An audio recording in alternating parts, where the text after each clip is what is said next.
నమస్కారం. ఘంటారావానికి స్వాగతం. ముందుగా ప్రధాన అంశాలు. ఇందిరమ్మ ఇళ్ల నిర్మాణానికి ముఖ్యమంత్రి శంకుస్థాపన. 1 కోటి మంది మహిళల్ని కోటీశ్వరులు చేయడమే లక్ష్యమని వెల్లడి.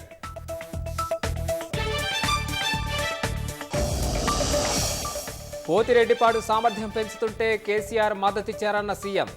ఆ రోజే అడ్డుకుంటే ఏపీతో లొల్లి ఉండేది కాదని వ్యాఖ్య. ఏపీ తెలంగాణ నీటి వాటాలపై ప్రత్యేక సమావేశం వాయిదా. ఆంధ్ర విజ్ఞప్తి మేరకు సోమవారం నిర్వహిస్తామన్న కేఆర్ఎంబీ.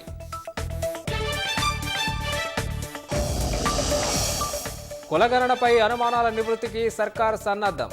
రేపు ప్రజాభవన్లో బీసీ నేతలతో సీఎం ప్రత్యేక సమావేశం.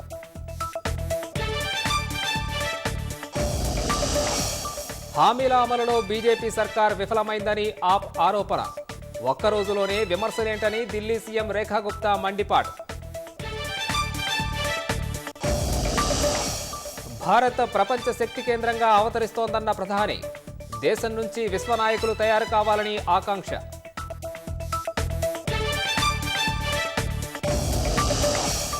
బీహార్లో సహచరులపై ఓ విద్యార్థి కాల్పులు.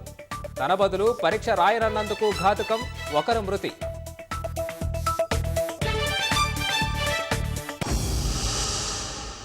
శ్రీశైలం నుంచి రోజుకు 10 టీఎంసీలు తరలించేందుకు ఏపీ సర్కార్ ప్రాజెక్టులకు పునాది వేస్తే కమిషన్ల కోసం కేసీఆర్ వీరతిలకం దిద్దారని సీఎం రేవంత్ రెడ్డి ఆరోపించారు.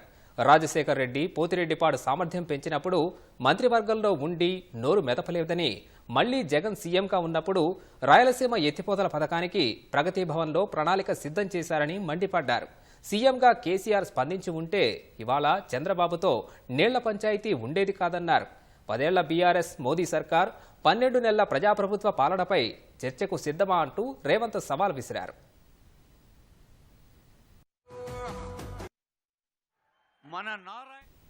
నారాయణపేట జిల్లాలో వివిధ అభివృద్ధి పనులకు శ్రీకారం చుట్టిన ముఖ్యమంత్రి రేవంత్ రెడ్డి జిల్లా కేంద్రంలో జరిగిన బహిరంగ సభలో పాల్గొన్నారు. 10 ఏళ్ల అధికారంలో ఉన్న బీఆర్ఎస్ పాలమూరు జిల్లాపై పగబట్టినట్లు ప్రాజెక్టులు పూర్తి చేయలేదని మండిపడ్డారు.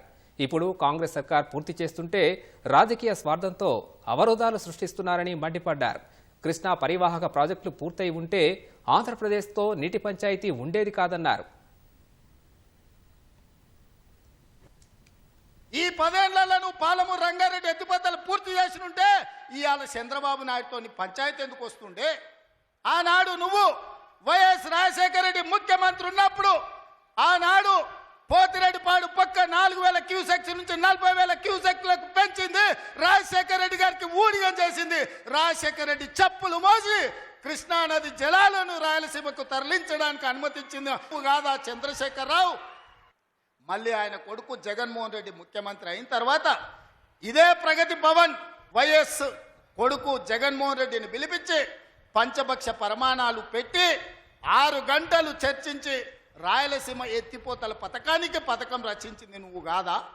ఇది ద్రోహం కాదా? ఆనాడు రాజశేఖర రెడ్డితో కలిసి పోతిరెడ్డిపాడు ద్వారా కృష్ణానది జలాలను సీమకు తరలించకపోతుంటే హారతిచ్చింది నువ్వు కాదా? ఆనాడు మంత్రివర్గంలో నీ మంత్రులు లేరా? హరీష్ రావు గారు ఆ మంత్రివర్గంలో మంత్రి కాదా అని నేను ఇవాళ అడుగుతున్నా. రాయలసీమ లిఫ్ట్ ఇరిగేషను అదేవిధంగా ముచ్చుమర్రి లిఫ్ట్ ఇరిగేషన్ నిర్మించుకుంటుంటే ఒక్క రోజైనా నువ్వు అడ్డుకున్నావా? వీరతిలకం దిద్ది జగన్మోహన్ రెడ్డికి పంచపక్ష ప్రమాణాలు పెట్టింది నువ్వు కాదా? ఇవాళ నువ్వు చేసిన పాపం ఇవాళకు మాకు శాపమైంది, ఇవాళ మాకు ఉరైంది. ఇవాళ తొందరలోనే రాయలసీమ లిఫ్ట్ ఇరిగేషన్ పూర్తి అయితే రోజుకు 10 టీఎంసీలు, రోజుకు 10 టీఎంసీలు అంటే ఒక్క నెల రోజులు మన కళ్ళు మూసుకుంటే 300 టీఎంసీలు శ్రీశైలం మొత్తం తరలించకపోవడానికి మలుపుకపోవడానికి ఇవాళ పునాదులు వేస్తే ఆంధ్రప్రదేశ్ ప్రభుత్వం వీర తిలకం దిద్ది కాంట్రాక్టర్ దగ్గర కమిషన్ల కోసం కక్కుర్తిపడ్డది నువ్వు కాదా చంద్రశేఖరరావు? ఆనాడు సాగునీటి పారుదల శాఖ మంత్రి హరీష్ రావు కాదా అని నేను అడుగుతున్నా. ఈ పాపం నీదే కదా? 10 ఏళ్లు వచ్చిన తెలంగాణ రాష్ట్రంలో 2 లక్షల కోట్ల రూపాయలు సాగునీటి ప్రాజెక్టుల కోసం ఖర్చు పెట్టినావు కదా. 1,00,000 కోట్లు కాళేశ్వరం కట్టినావు. 1,00,000 కోట్లల్లా 1,000 కోట్లు మింగినావు. కట్టిన కాళేశ్వరం కుప్పగూలిపోయింది. ఇంతకంటే దిక్కుమాలిన ప్రాజెక్ట్ ఇంకెక్కడైనా ఉంటుందా అని నేను చంద్రశేఖరరావుని అడుగుతున్నా. ఇవాళ మా ప్రాజెక్టులు పడావు పెట్టి మా నీళ్లు నిధులు, నీళ్ళేమో రాయలసీమ తరలించకపోయింది, నిధులేమో నువ్వు తరలించకపోయినావు, పదవులేమో నీ ఇంట్లోకి వచ్చినాయి, పాపాలేమో మాకు వచ్చినాయి. 12 నెలల్లో కాంగ్రెస్ సర్కార్ ఏమీ చేయలేదన్న కేసీఆర్కు రుణమాఫీ, రైతు భరోసా, ఉచిత ఆర్టీసీ బస్సు, గ్యాస్ సిలిండర్ కనిపించడం లేదా అంటూ ప్రశ్నించారు. ఇవాళ మేము 12 నెలల ఏమి చేయలేదంటున్నాడు. ఆర్టీసీలో బస్సు అయినా, ఆడబిడ్డలకు 200 యూనిట్లు ఇంటికైనా, 500 రూపాయల సిలిండర్ అయినా, యువకులకు 55,000 ఉద్యోగాలైనా, 21,000 కోట్ల రూపాయల రైతు రుణమాఫీ అయినా, రైతు భరోసాలో 12,000 కోట్ల రూపాయలు సంవత్సరానికి ఇచ్చిన, ఉపాధి హామీ కూలీలకు ప్రతి ఇంటికి 12,000 రూపాయలు ఇవాళ ఉచితంగా ఇచ్చిన ఒక్క సంవత్సరంలోనే ఇవన్నీ పనులు మనం చేసినాం. సంవత్సరంలో 5 లక్షల ఇండ్లు మేము ఇస్తాం. ఆనాడు 10 ఏళ్లలో 25 లక్షల ఇందిరమ్మ ఇండ్లు మేము ఇచ్చినాం. నేను అందుకే ఇవాళ టీఆర్ఎస్ వాళ్ళకు ఒక సవాల్ విసురుతున్నాను. చిత్తశుద్ధి ఉంటే మీరు రాండి. ఏ ఊర్లో అయితే ఇందిరమ్మ ఇండ్లు ఉంటాయో రేపు సర్పంచ్ ఎన్నికలలో మేము ఓట్లు అడుగుతాం. ఏ ఊర్లో మా ఇందిరమ్మ ఇండ్లు లేవో మేము ఎన్నికల్లో పోటీ చేయం. నువ్వు నీ డబుల్ బెడ్రూమ్ ఇండ్లు ఉన్న ఊర్లలోనే నువ్వు పోటీ చేయాలి. నీకు దమ్ముందా? ఇవాళ తెలంగాణ రాష్ట్రం దేశంలోనే మొదటిసారిగా బలహీన వర్గాలకు సంబంధించిన ప్రతి కులానికి సంబంధించిన లెక్క తీసి కులగణన చేసి దేశానికి ఆదర్శంగా నిలబడ్డది. 100 ఏళ్ల నుంచి జరగని పని ఇవాళ తెలంగాణ రాష్ట్రంలో చేసినాం. ముఖ్యంగా మాదిగ ఉపకులాల వర్గీకరణ 30 ఏళ్ల నుంచి పీఠముడిగా ఉంటే ఆ సమస్యని పరిష్కరించి ఇవాళ వర్గీకరణ చేసినాం. ఇవన్నీ ఒక్క సంవత్సరం మేము సాధించిన విజయాలు.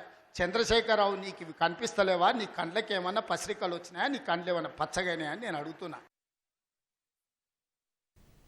10 ఏళ్ల బీఆర్ఎస్ ఎన్డీఏ పాలన, 12 నెలల ప్రజాపాలనపై చర్చకు సిద్ధమా అంటూ రేవంత్ రెడ్డి సవాల్ విసిరారు.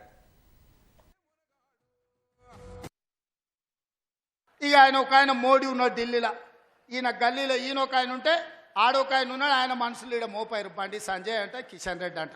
ఏం చేసిరాయా మీరు ఏం చేసిరో సవాల్ అంటుండు. సంవత్సరానికి 2 కోట్ల ఉద్యోగాలు ఇస్తున్నాడు. 12 ఏళ్ళు అయింది. 24 కోట్ల ఉద్యోగాలు రావాలి. ఆ లెక్కన ఒక తెలంగాణకే 1 కోటి ఉద్యోగాలు రావాలి. ఎవరికి వచ్చినాయా ఉద్యోగాలు? ఓ కిషన్ రెడ్డికి, ఓ బండి సంజయ్కి 2 ఉద్యోగాలు వచ్చినాయి. తెలంగాణలో ఎవరైనా మోడీ ఉద్యోగం ఇచ్చిండా? ఎవరికి ఉద్యోగాలు ఇచ్చిండో మోడీ వచ్చి చూపియాలి లెక్క.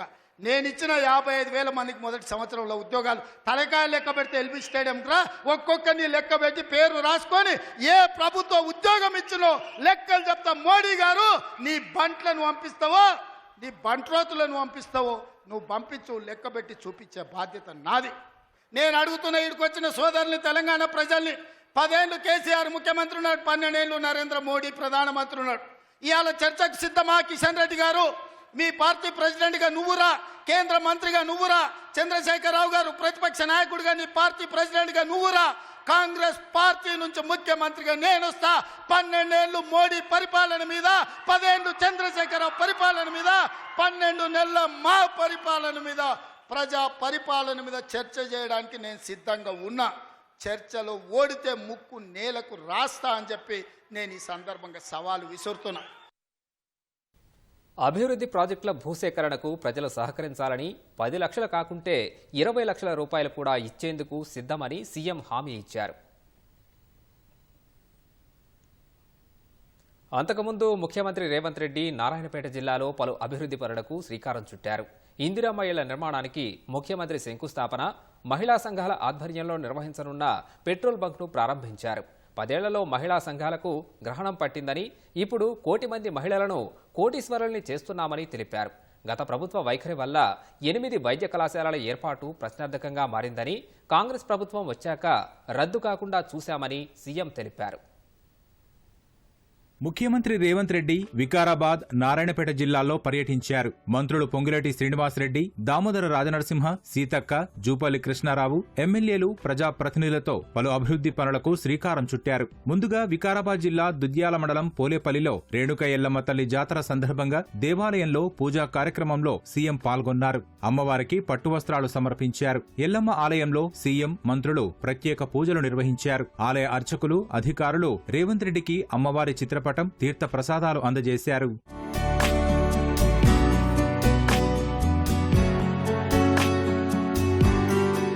అనంతరం నారాయణపేట మండలం అప్పక్పల్లిలో జిల్లా మహిళా సమాఖ్య ఏర్పాటు చేసిన పెట్రోల్ బంకును ముఖ్యమంత్రి ప్రారంభించారు. బీపీసీఎల్ సహకారంతో పూర్తిగా మహిళలే ఈ పెట్రోల్ బంకును నిర్వహించనున్నారు. బీఆర్ఎస్ పరిపాలనలో మహిళా సంఘాలకు గ్రహణం పట్టిందని సీఎం ఆరోపించారు. గత ప్రభుత్వం మాదిరిగా మహిళా సంఘాలకు రూరల్, అర్బన్ అనే తేడా చూడకూడదని అధికారులను ఆదేశించారు. కాంగ్రెస్ సర్కార్ 1 కోటి మంది మహిళలను కోటీశ్వరులుగా చేసే లక్ష్యంతో పనిచేస్తోందని స్పష్టం చేశారు.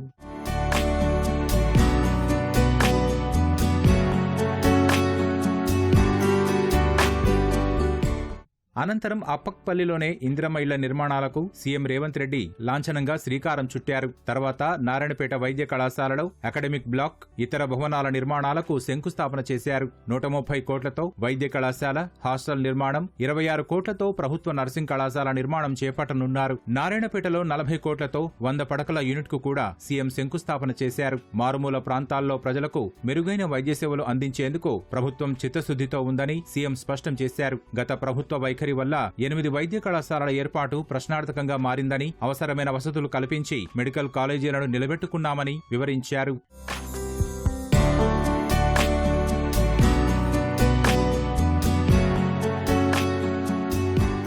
ఇందిరమ్మ ఇళ్ల పథకాన్ని జనవరి 26న ప్రారంభించారు. తొలి విడతలో హైదరాబాద్ మినహా ఇతర జిల్లాల్లో ఒక్కో మండలంలో ఒక పంచాయతీలను ఎంపిక చేసి రాష్ట్ర వ్యాప్తంగా 56 గ్రామాల్లో 72,045 మందికి ఇందిరమ్మ ఇళ్లను మంజూరు చేసింది. ఎమ్మెల్సీ ఎన్నికల కోడ్ అమల్లో లేని ఉమ్మడి మహబూబ్ నగర్, రంగారెడ్డి జిల్లాల్లో నిర్మాణాలను ప్రారంభించాలని ప్రభుత్వం నిర్ణయించింది. మొదటి విడతలో స్థలం ఉన్న వారికి 5 లక్షల రూపాయలు ఇవ్వనున్నారు. బేస్మెంట్ నిర్మాణం పూర్తయ్యాక ₹1,00,000 మంజూరు చేస్తారు.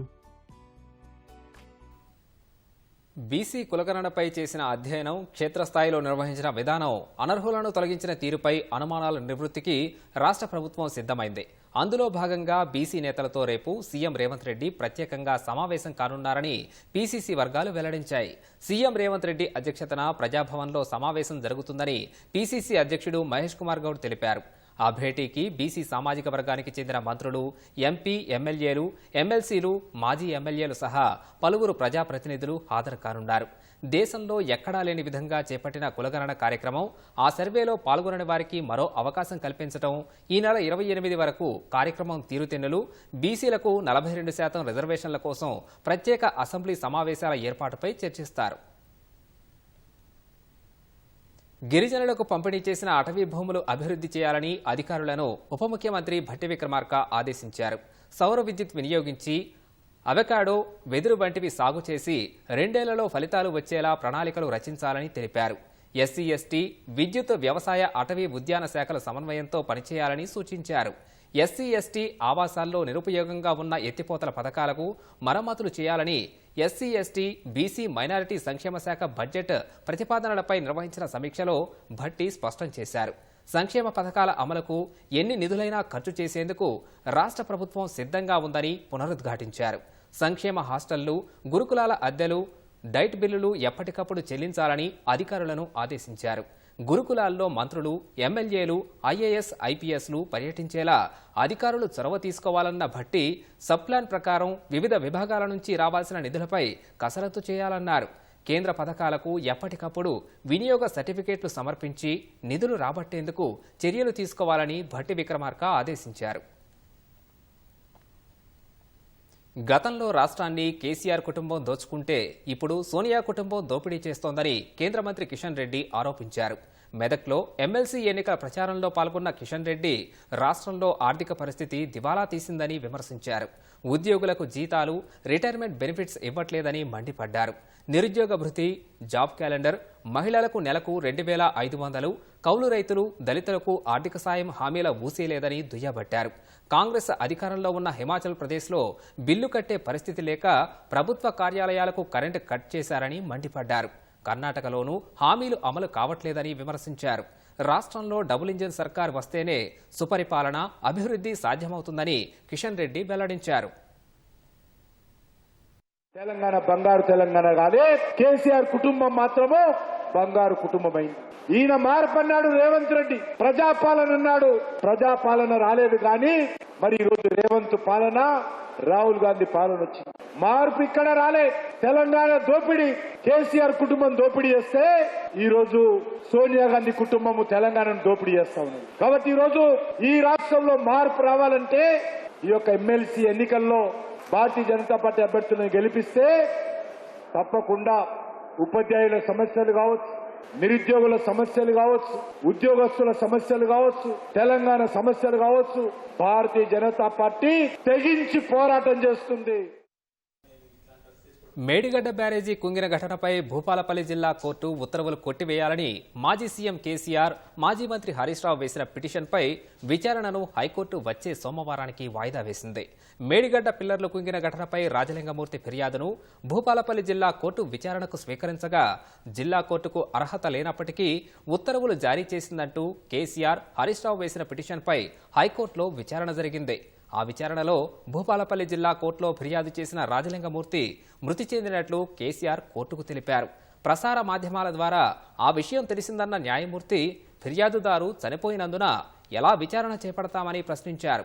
అయితే ఫిర్యాదుదారు చనిపోయినా విచారణ కొనసాగించవచ్చంటూ public prosecutor, supreme court, Karnataka high court తీర్పులను ఉదహరించారు.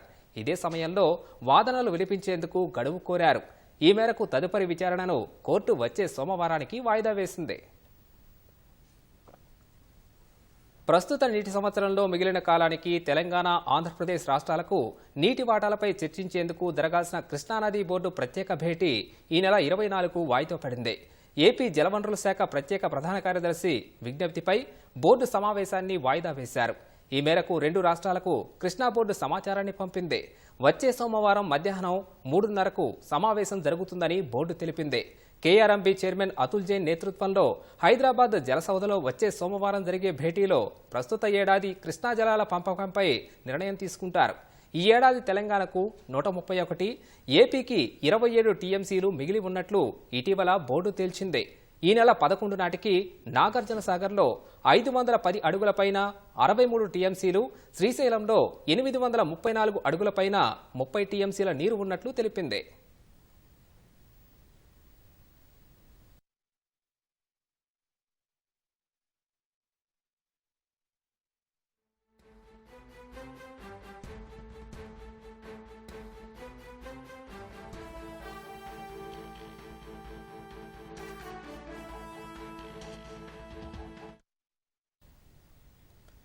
ఇప్పటికే వాటాకు మించి నీటిని ఉపయోగించుకున్న ఆంధ్రప్రదేశ్ శ్రీశైలం, నాగార్జున సాగర్ జలాశయాల నుంచి నీరు తీసుకోకుండా నిలువరించాలని కృష్ణానది యాజమాన్య బోర్డును రాష్ట్ర ప్రభుత్వం మరోమారు కోరింది.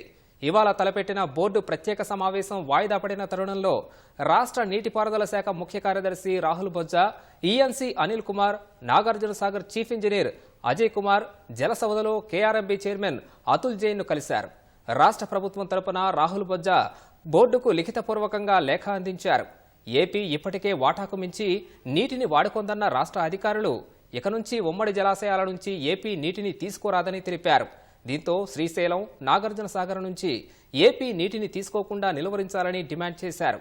అటు మే నెల వరకు రాష్ట్రానికి 107 టీఎంసీల నీరు ఇవ్వాలని బోర్డుకు ఇండెంట్ ఇచ్చారు.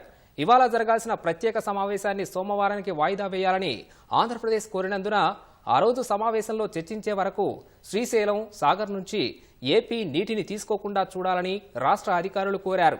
ఇందుకు సంబంధించి తగిన ఆదేశాలు ఇస్తానని బోర్డు చైర్మన్ అతుల్ జైన్ రాష్ట్ర అధికారులకు హామీ ఇచ్చినట్లు సమాచారం.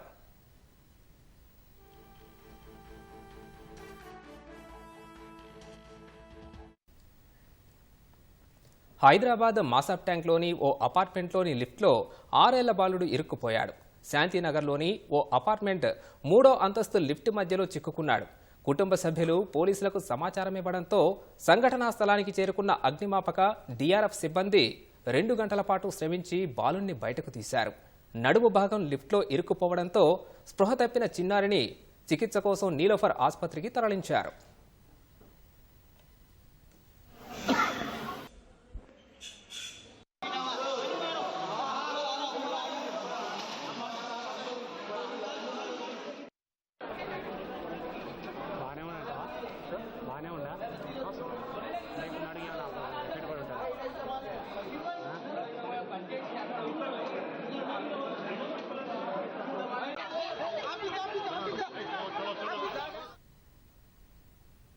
భారత్ నుంచి ప్రపంచ స్థాయి నాయకులు తయారు కావాలని ప్రధాని నరేంద్ర మోదీ ఆకాంక్షించారు. రాజకీయాలు, క్రీడలు, కళలు, మీడియా, ఆధ్యాత్మికం, బ్యూరోక్రసీ, వ్యాపారం సహా అన్ని రంగాల నుంచి ప్రపంచ స్థాయి లీడర్లు రావాలని ఆయన పిలుపునిచ్చారు. ఢిల్లీలోని భారత మండపంలో school of ultimate leadership SOUL సదస్సును ప్రారంభించిన మోదీ ప్రపంచ సమస్యలు, అవసరాలను తీర్చే మేధస్సు కలిగిన నాయకులు తయారు కావాలని పేర్కొన్నారు. ఈ సదస్సులో భూటాన్ ప్రధాని దషో షెరింగ్ తోబ్గే కూడా పాల్గొనగా ప్రస్తుతం భారత్ ప్రపంచ శక్తి కేంద్రంగా అవతరిస్తోందని మోదీ చెప్పారు. मुझे विश्वास है स्कूल ऑफ अल्टीमेट लीडरशिप से ऐसे लीडर निकलेंगे जो देश ही नहीं बल्कि दुनिया की संस्थाओं में हर क्षेत्र में अपना परचम लहराएंगे. यहां से ट्रेनिंग लेकर निकला कोई युवा शायद पॉलिटिक्स में नया मुकाम हासिल करे.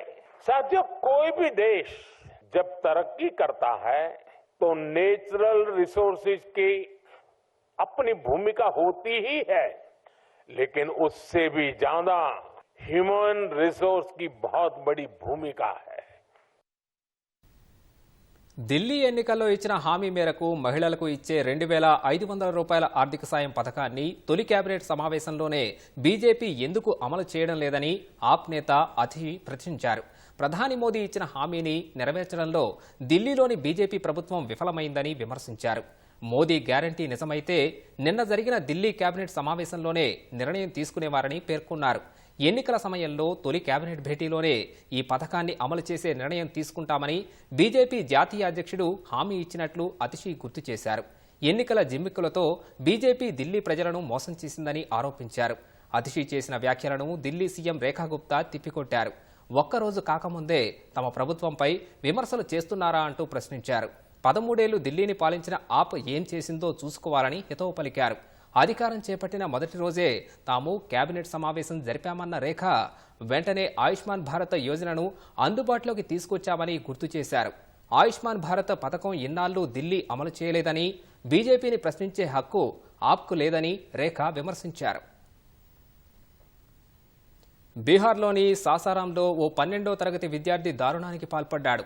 తన పరీక్ష రాయమని తోటి విద్యార్థులను కోరగా అందుకు వారు నిరాకరించడంతో కాల్పులకు పాల్పడ్డాడు. ఈ ఘటనలో ఒక విద్యార్థి మృతి చెందాడు. మరో విద్యార్థి తీవ్రంగా గాయపడ్డాడు. బాధితుల బంధువులు సమీపంలోని ఓ రహదారిపై మృతదేహంతో ఆందోళన చేశారు. పరిస్థితి ఉద్రిక్తంగా మారడంతో భారీగా పోలీసులు మోహరించారు.